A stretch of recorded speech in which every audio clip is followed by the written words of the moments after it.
It's been a rallying cry since the police killing of George Floyd. Protesters, activists, and some city officials calling for police departments across the U.S. to be defunded. It's painted in huge block letters on city streets from Washington to Wisconsin. But how would it work? Some who support the idea want to strip all police funding and dissolve entire departments. We don't want no more police. But other advocates want to reallocate some, but not all, money away from police departments and funnel some of it to training civilians to do some of the jobs police have always done.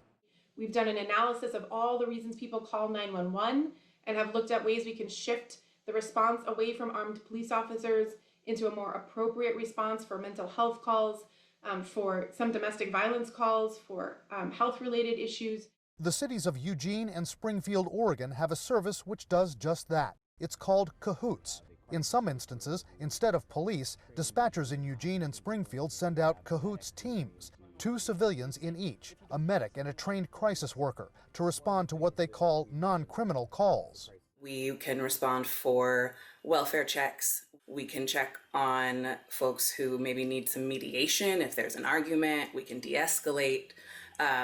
If someone is in a neighborhood kind of just acting odd, we can just check on them and make sure they don't need anything. Ebony Morgan says Cahoots helped more than 20,000 people in those situations last year alone with their non-combative, unarmed approach.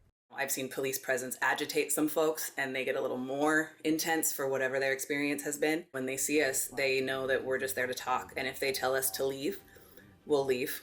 Some police advocates say that approach simply doesn't work when you're walking up to a potentially dangerous domestic dispute. You think that you are going to send an unarmed therapist or social worker to the scene of a domestic dispute where somebody has beaten up their partner, shot their partner, or committed some act of violence against them, and you think that you're going to send somebody there without the required equipment to protect themselves and the innocent person that they're responding to help? That's folly.